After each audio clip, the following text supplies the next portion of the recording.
Hi all. Thanks for making it after lunch. So for this first session, I'm going to talk about how we're going to scale out driverless AI with IBM Spectrum Conductor, or with another product, Power AI Enterprise, which bundles IBM Spectrum Conductor. To start, I want to talk about why you would even want to do this. Before I dig into what is IBM Spectrum Conductor, I want to talk about the benefits of using the two together. So H2O Driverless AI runs on a single host. With IBM Spectrum Conductor, we can run it on any host in the cluster. It'll take up a single host if you're using CPU and GPU. If you're just using CPU, we can actually run multiple driverless AI instances on the same host and use C groups to confine those. Or we can use Docker as well. So in the future, we're going to make it so you can run multiple driverless AI also using GPU within a single host. That's not there today. Also with this, we've made sure that all of your shared data, all of your data and all of your logs are on a shared file system. So this way, if driverless AI on the machine it's on crashes for some reason, we can start it up on another host right away, failover, and it has access to all the data that you've been using. And same with the logs. So if you need to look at the logs, they're always there and available. So the key thing that we can do with the integration today is make it easy to manage all of your driverless AI instances. So you can have a driverless AI instance per user and easily scale out to having hundreds of data scientists running within the platform. That's what one of our customers is working on doing today. So we can quickly have new instances running. We can start, stop them, manage the entire lifecycle. And since we can make these multi-tenant, we can make sure only the right people have access to the right driverless AI instances. So the data sources that you configured, only those users can really see them. In addition, if you combine this with Power 9 hardware, you're going to get even more improvements. Paul was talking about this before in the keynote.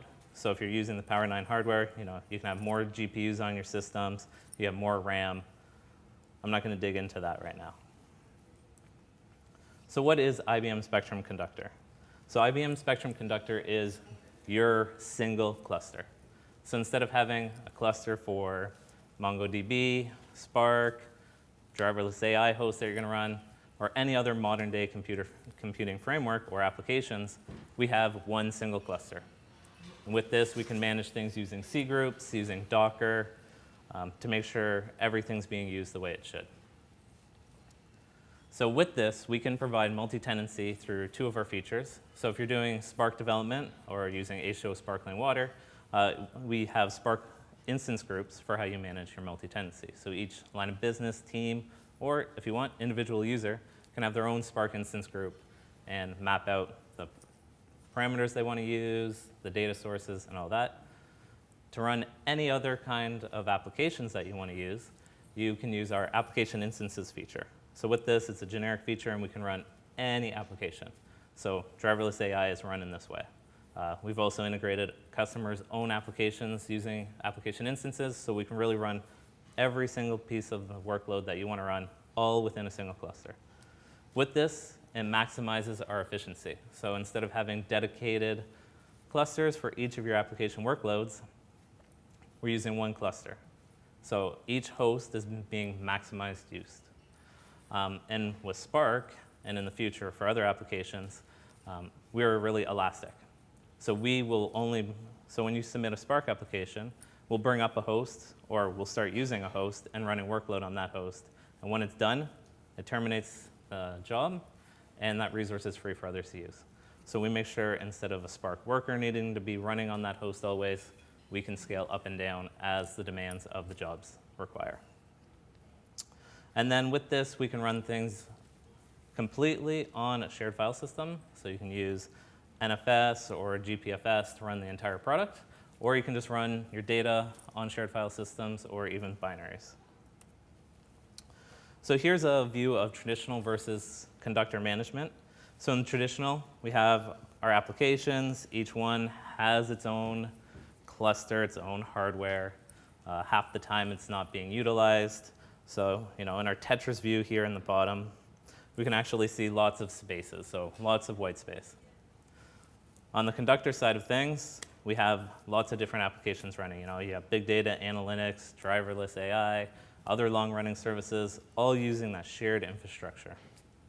And we can see in the Tetris picture below, we can get faster results because now we're really utilizing all that hardware to the max, or we can use even fewer resources to get things done in the time frame they were being done before. So here's another view of the same thing. In the middle, basically, is our physical view. We have all of our hardware. So all of our Linux boxes or all our compute nodes. Below that is Spectrum Scale or GPFS or NFS or Cloud Object Storage. And this is for all of our data and our logs and potentially our binaries. On the sides, we have different users. So you can have a line of business that's just doing pure Spark development. You can have another instance that's doing Jupyter and Caffe. Or you can have a data science with its own instance doing driverless AI. And below that, maybe you have Sparkling Water running with Spark and TensorFlow. So really, each of these, the user doesn't need to know where it's running. It's just running on the cluster. And through Conductor, you'll be able to see how to access it and use it, just like you would all those applications normally. So IBM Spectrum Conductor is the most complete enterprise-grade solution for data science. So with it, we have our Anaconda distributions. So we ship a bunch of Anaconda distributions out of the box, but you can add your own. I know some customers have created custom Anaconda distributions working with the Anaconda team. You can add those in easily and reuse those. We then have notebooks. So then you can run Zeppelin, Jupyter, Sparkling Water, or any really notebook that you want and integrate it into the platform easily. We have our Spark distributions. So we have our own Spark distribution that we ship that's optimized with the platform that will give you the best performance. And I'll highlight that in a bit. And then we have our scheduling algorithm that runs everything under the layer. And this is enterprise grade. It's been around for 20 years. So it's been used by many companies, and it's proven to work and scale. Then we have our services management. Our services management is how we actually run all of our long-running services. So anything that's always running, we treat as a service. And then we have our IBM services and support. So since we're IBM, we have our support for all of our enterprise products. So one of the things I want to highlight is the performance improvement. So we worked with the Stack benchmarking team to produce a comparison of using Spark across the different cluster managers that you can use. So we found that we were 41% greater with Spark than with Yarn, and 57% greater than Spark with Mesos. So one of the things that this highlights here in the next chart is you'll see blue here is Conductor, green is Mesos, and red is Yarn. So you'll see with the blue, we finish quicker. But not only that, the time it takes to run each of the jobs is very consistent, whereas for Mesos and Yarn, they're all over the place. So there's no consistency to how quickly your job will run. One quick thing I want to highlight is IBM's overall Power MLDL solution, and it's called Power AI Enterprise. In here, the core framework of it is IBM Spectrum Conductor at the bottom. Well, the bottom is the data layer first, and then is Spectrum Conductor with our Anaconda, Python, Sparks. And above that is our deep learning frameworks and machine learning libraries that we've optimized for the Power platform. And then on top of that is some UI flows to help you with your data preparation, parallel training, model tuning, model evolution, and the full life cycle of your MLDL. And then H2O with Driverless AI and Sparkling Water really help fill the gaps in the overall here, and it's a perfect fit. And we have that on the top here as one of our add-ons. In addition to Power AI Vision, which Paul was showing during the keynote for doing all your images and creating models for your images. So I'm going to skip over some of these slides on key concepts, and I'll highlight those during the demo. So one thing I want to highlight before I jump into the demo is the current integration of using Driverless AI and Sparkling Water within the cluster. So at the bottom here, you're going to see IBM Spectrum Conductor. with all our GPUs, resource management, multi-tenancy. And at the top here is our instance groups. So we have 2 instance groups potentially running Sparkling Water, and then we can have many driverless AI ones, and then instance groups for TensorFlow or Jupyter or what other notebooks you want. So let's jump into the demo. So right now, currently with the integration, driverless AI needs to be installed on every host in the cluster that you want to run driverless AI on. So here I have one of the nodes in my cluster. I have driverless AI downloaded, and I have a little scripts package, the H2O Driverless AI Conductor 131 tar.gz here. So this is a very small little scripts bundle that'll help integrate with Conductor. It will ship actually in driverless AI in the future, but it's not there yet. So for time, I already have it installed, so we can see I have my driverless AI folder in here. And then inside here, I've extracted my scripts folder. So you'll see right now there's actually a scripts folder that's not shipped as part of driverless AI. And underneath here is just 2 files. So there's a start script that handles some additional starting up of driverless AI in Conductor, mostly for handling additional parameters. And then there's a job monitor script. A job monitor script in Conductor is a way for us to know when is your application actually running and providing information back on how to access it. So in our case, job monitor here is actually telling us what's the URL of driverless AI to use. So once I have this all installed on my hosts, there's one last integration file that you're going to use, and it's an application template, a YAML file, and it's in here somewhere. But you need to download it to your machine that you're going to be using to add it to the cluster. So I actually have it on my Mac that I'm using right now. So what I'm going to do is I'm going to go to Conductor Web UI. So here I am in the IBM Spectrum Computing Cluster Management Console. I'm just going to log in as the administrator. You can define the roles that can do different actions. For the demo, I'm just going to use the admin. And here I'm going to go to Workload, Application Instances. So right now, I have no application instances running.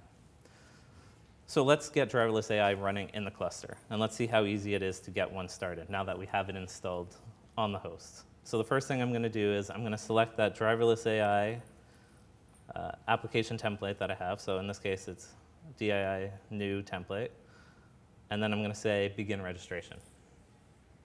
So this is going to take us through a wizard now to get this application template created. So I'm just going to give it the name DII.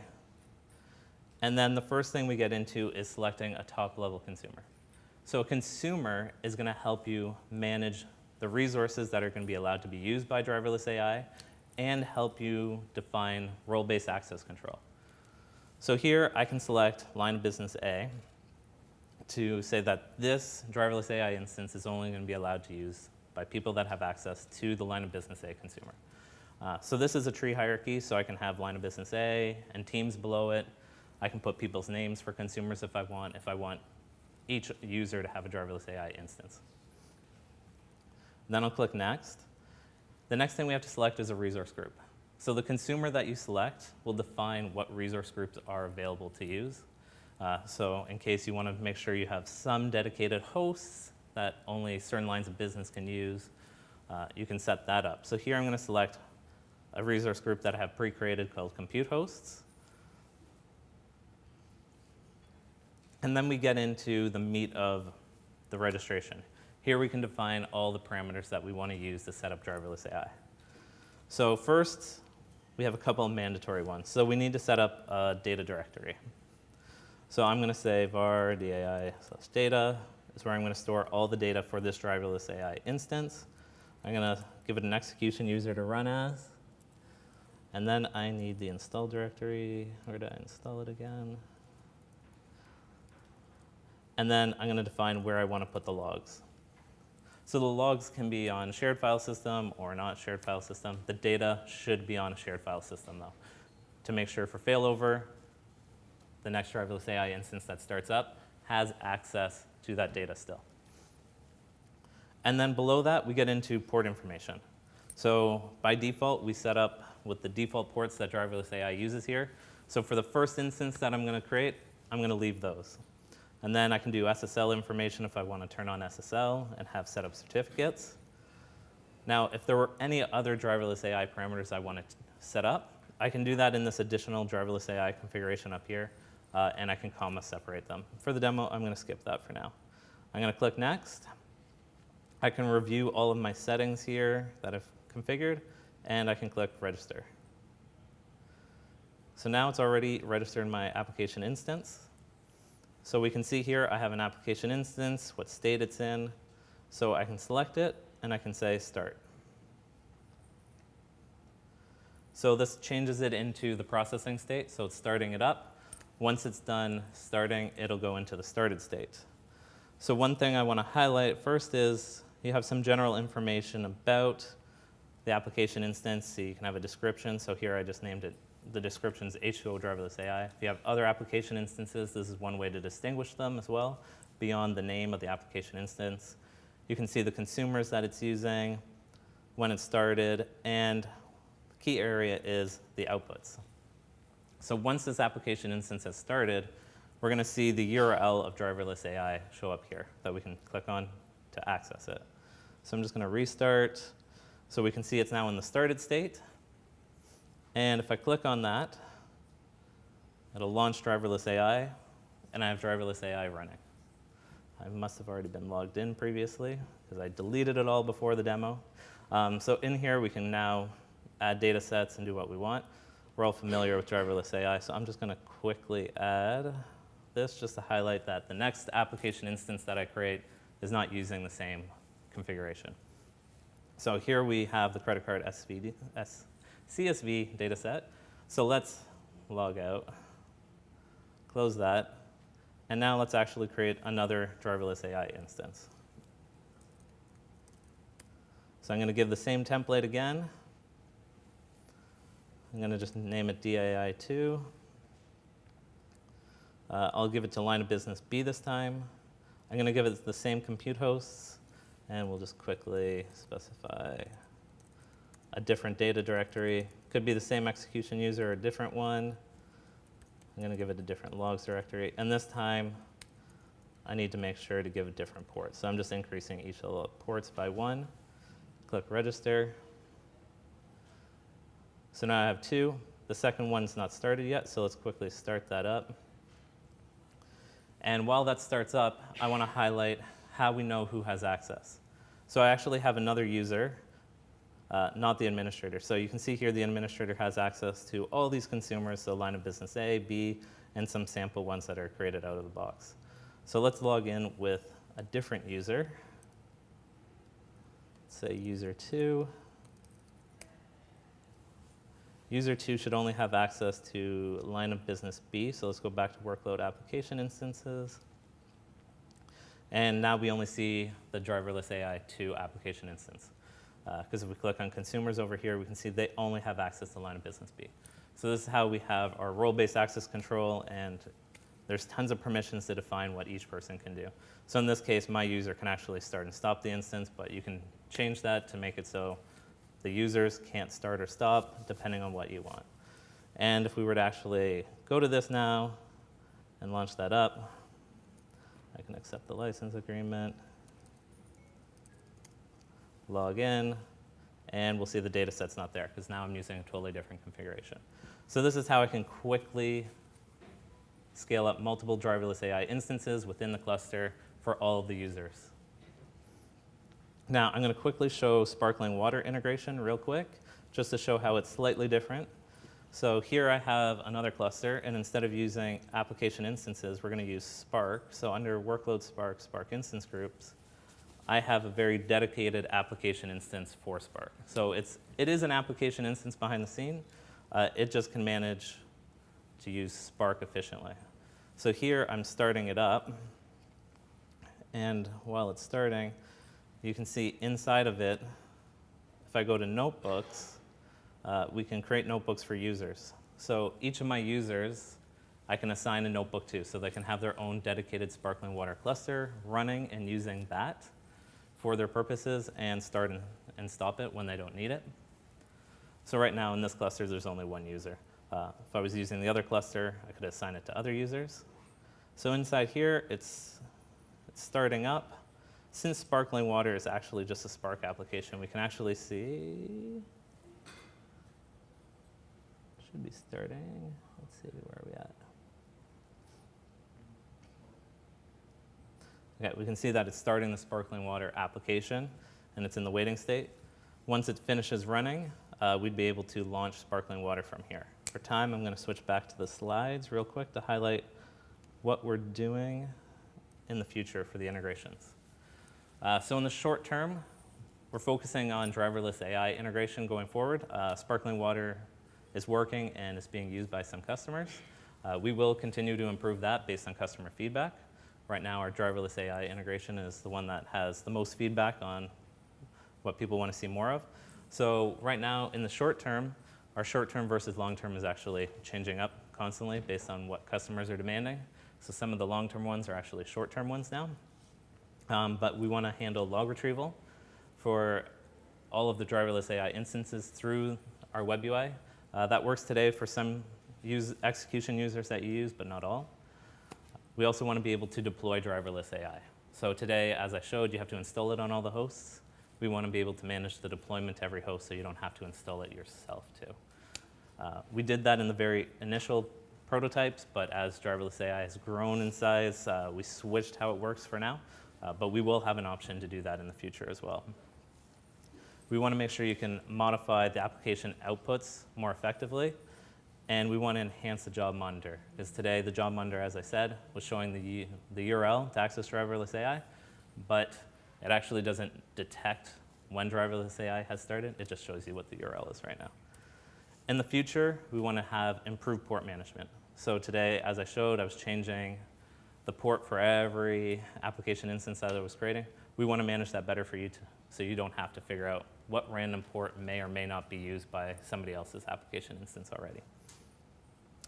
As I mentioned in the beginning, we want to make sure this runs on a subset of GPUs so we can have multiple driverless AI instances running on the same host. So it will use the GPUs that it's been allocated. We're working on the authentication so it can authenticate using Conductor right away. And we're looking at trying to scale driverless AI across multiple machines, so one instance actually using multiple ones like we've done with Spark. That's longer term with H2O's help. And we want to investigate the best approaches to connecting to data sources. And this is one last slide that shows the longer term architecture. We have H2O driverless AI in the middle there. It starts up and calls our batch scheduler to run it on a single host. But then as driverless AI is running workload, we would love for it to talk to our session scheduler. So then we can place that onto many different hosts to run the actual experiments and data set import and all of that. So that's longer term with H2O's help. So if you're looking to use this, it's actually available now. It's not in the driverless AI package, but if you contact us, we can get it to you and use it. We will make it available in driverless AI and for other ways of using it, like us deploying it on GitHub and whatnot. So our blogs and our Slack channel is one way to talk to us and find out about integrations. And Richard Shedrick, if you're looking to get access to it and start POCs with it right now. Yeah.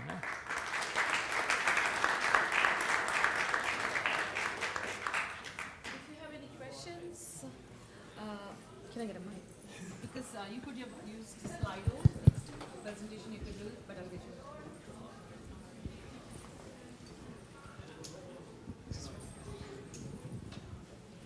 Thank you very much. You kind of answered the first question I have in your last slide. So as you know, in a lot of machine learning computation, you utilize the host, all the computing resources. So when you start to share, to have neighbors, and you end up, sharing the computing capacity of one host between different users, and every user will have degraded experience eventually. Mm-hmm. So in the long-term plan, you plan to actually then start to reallocate the processing to available hosts. So the second question is, are you using any kind of hypervisor layer to actually achieve that? So we're not using any hypervisor. All of the machines are already started up. They could be running VMs and already part of the cluster, but we're not automatically starting up any hosts. So if one machine is overutilized, how can you reallocate resources at the moment? Pardon? Can you repeat the question? If one computer, one host is overutilized, how would you go about reallocating the processes to different available hosts that are not as utilized, for example, to achieve this kind of balanced computing? So within Conductor, we have a concept called slots. So within your resource group, you define what a slot means. So a slot could mean one CPU, one GPU, or it could be based on memory, if your application's memory-based.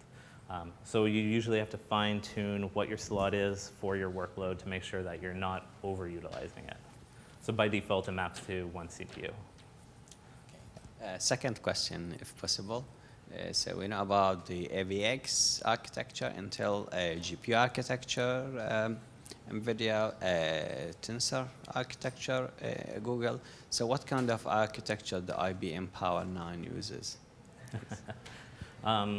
So the hardware level, I'm not as familiar with. I can talk to you about that offline after though. Yeah. Any other questions? Kevin will be around, so if you have any questions, then